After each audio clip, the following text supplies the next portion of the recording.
Olá, amigos. Nessa oportunidade, eu gostaria de compartilhar com todos vocês de mais um ensino da Palavra de Deus. E esse ensino traz por título Atitudes que podem mudar sua vida. Atitudes que podem mudar sua vida. Eu digo, gente, pode, porque depende efetivamente de você colocar em prática, não é isso? Se você colocar em prática, com certeza, essas atitudes vão mudar sua vida, com certeza, para melhor. Baseado em Daniel, capítulo 1, verso 8. Interessante, amados, provavelmente você já conhece esse versículo, Daniel 1:8. Quando Daniel chegou ali, naquela corte babilônica, sendo levado cativo, ele era ainda um adolescente, por que não dizer assim, né?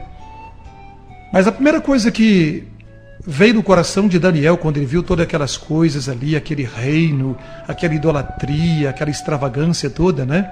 A Bíblia diz, nesse versículo, que ele assentou no coração, ou seja, decidiu no coração, não se contaminar com as finas iguarias do rei. Quer dizer, ele tomou uma atitude, ele tomou uma postura, ele determinou isso, ou seja, eu não vou misturar com essa sujeira toda aqui. Eu vou ser diferente. Eu vou continuar sendo fiel a Deus. Embora ele sabia que não ia ser fácil, né? Porque ele era um escravo. Evidentemente que escravo não tem poder de decisão sobre a sua própria vida, senão ele não seria escravo, né? Mas mesmo assim, pela fé, né, podemos dizer assim, ele determinou no coração dele que ele não iria se contaminar com aquelas coisas daquele rei. E eu vejo isso como atitude, gente. Ele tomou uma atitude e foi isso que deu vitória para ele. Nós sabemos do final de tudo, o que aconteceu com ele, como Deus usou ele ali, como Deus abençoou, como Deus deu livramento para ele ali, né? Mas tudo isso começou com uma atitude dele. Se nós não tivermos atitude, gente, em nossas vidas, nós não vamos chegar a lugar nenhum. E eu coloquei aqui, gente, para compartilhar com vocês, 10 atitudes que podem mudar nossas vidas. 10 atitudes que, se eu levar a sério, se eu praticá-las, com certeza vai melhorar muito a minha vida com Deus. Primeira delas, gente, precisamos levar nossa vida de oração a sério. Levar a nossa vida de oração a sério. Eu estava falando sobre Daniel agora, na introdução dessa palavra. Você pode conferir, por exemplo, Daniel 6:10, que Daniel, gente, ele tinha um hábito, um costume, tipo de um voto com Deus, alguma coisa, um propósito, né?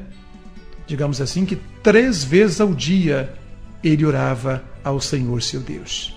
3 vezes ao dia. Lá estava Daniel falando com Deus. E olha que Daniel era muito ocupado, principalmente, evidentemente, depois que ele foi exaltado pelo rei, ele foi governador de parece que 120 e tantas províncias. Era muita coisa. A responsabilidade de Daniel era muito grande. Mas mesmo assim, a hora de orar, ele orava. 3 vezes ao dia, lá estava ele orando. Muitas vezes, nós falamos que não oramos porque não temos tempo, né? Mas não é verdade. Daniel nos desmente isso, porque ele era ocupadíssimo com as suas funções ali no reino de Babilônia. Mas isso não o impedia de orar, de buscar a presença do seu Deus. Então, se não tomarmos uma atitude de orarmos diariamente, eu não sei quantas vezes, eu não sei quanto tempo, cada vez, isso aí é com você, é você e Deus. Mas que temos que tomar uma atitude, sem dúvida nenhuma, com relação à oração temos. Se não, gente, não tem jeito. Não tem jeito. Segunda atitude, gente. Estudar sistematicamente a Bíblia. Coitado do advogado que não conhece as leis, os códigos de leis do seu país. Ele vai ser um advogado fracassado. Ele não vai conseguir ganhar nenhuma causa. Ele não vai prosperar como advogado.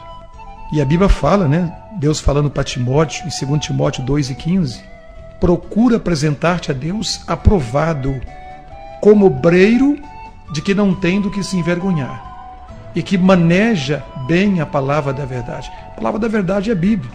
Em outras palavras, é como se Paulo estivesse dizendo para Timóteo: Timóteo, se você quiser ser vitorioso na sua vida, ter sucesso, você vai ter que manejar bem a palavra da verdade, a palavra de Deus. Hoje, no nosso caso, a Bíblia Sagrada.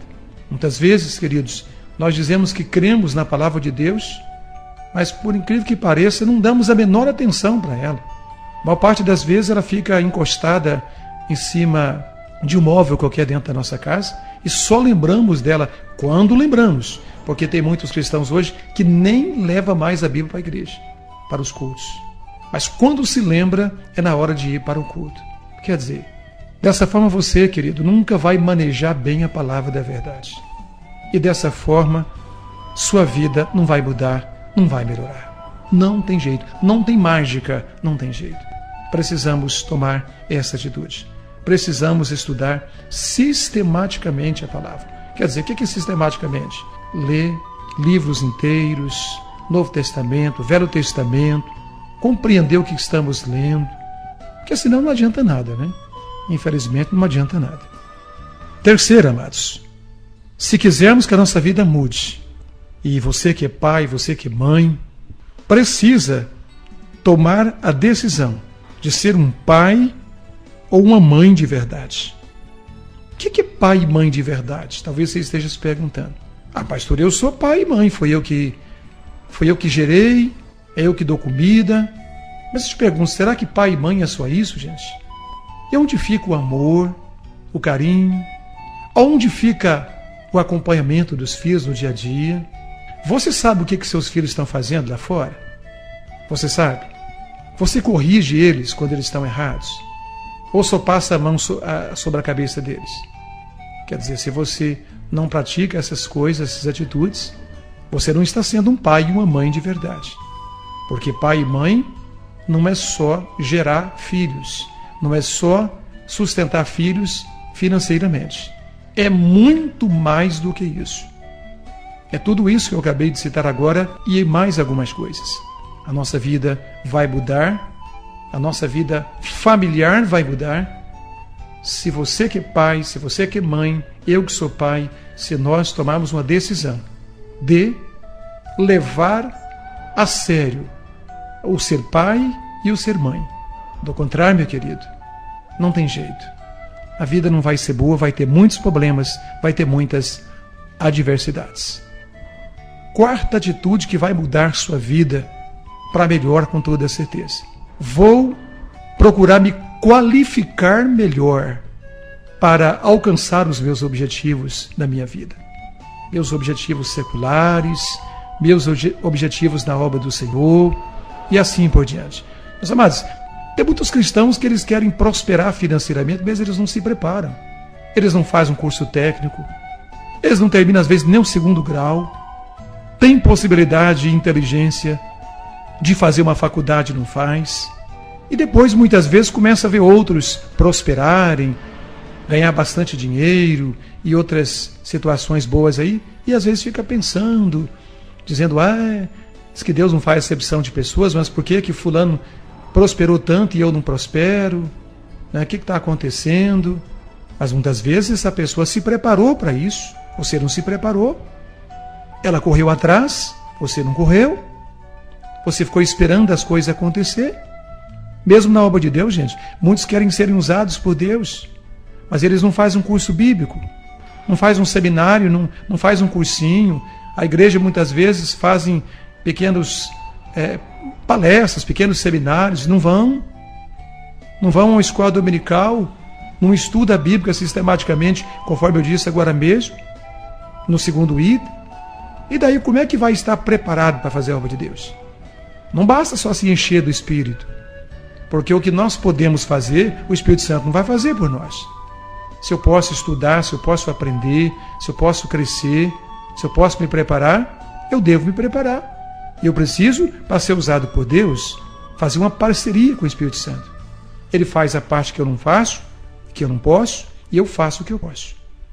Se assim nós procedermos, pode ter certeza que a nossa vida vai mudar.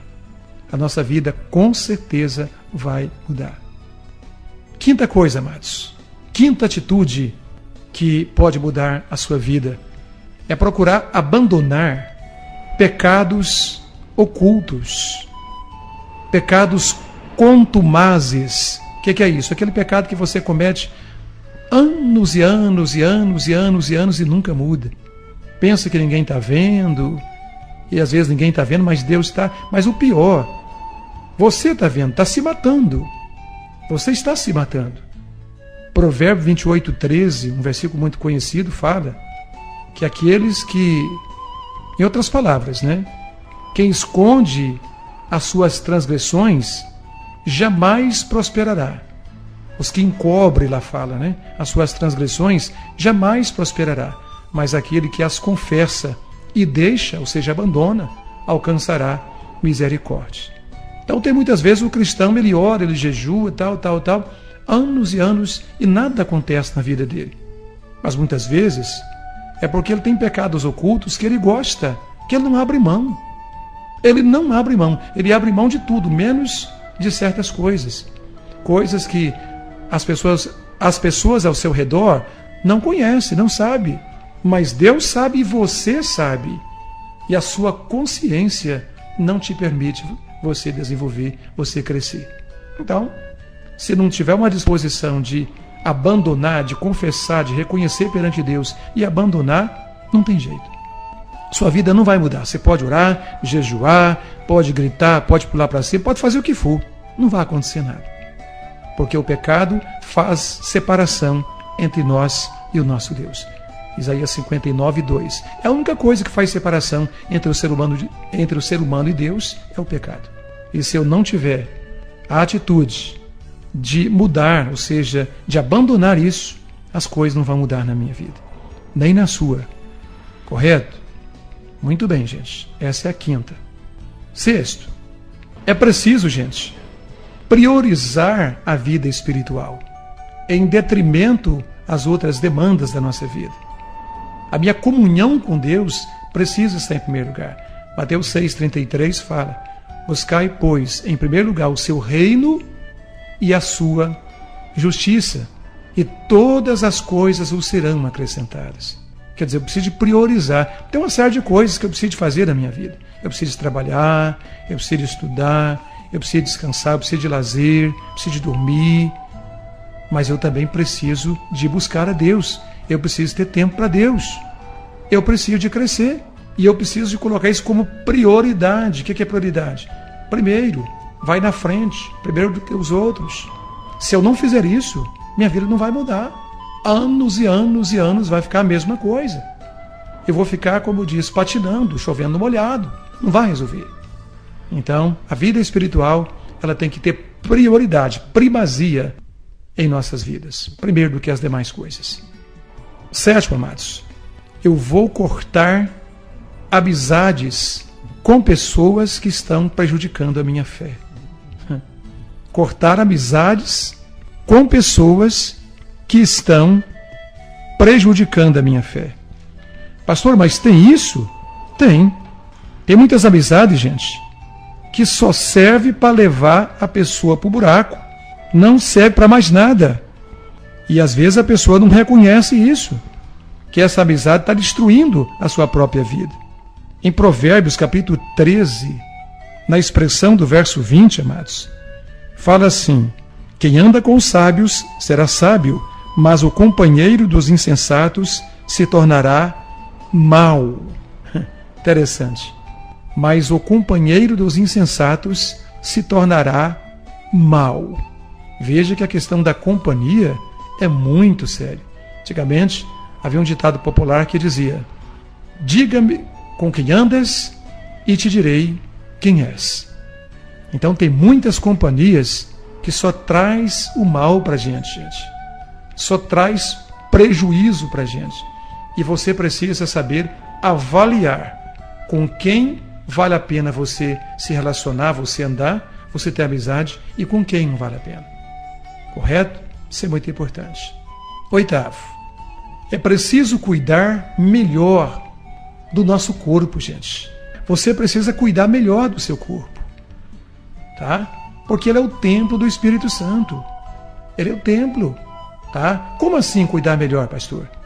Corrigindo sua alimentação, não ficar comendo só besteira, fazendo exercícios físicos, não é? Senão você vai só destruindo sua própria saúde, engordando, aquela coisa toda. Depois, com 40 e poucos anos, 50 e poucos anos, você já está morta, em pé, e acha que Deus é culpado. 1 Timóteo 4:8 fala: o exercício físico para pouco é proveitoso, a piedade em tudo é proveitosa. Aqui, Paulo está fazendo uma comparação entre o exercício físico e o espiritual. Evidentemente que se você for comparar o exercício físico com o espiritual, é claro que o espiritual é muito melhor, traz muito mais resultado, mas não significa que o exercício físico não vale nada.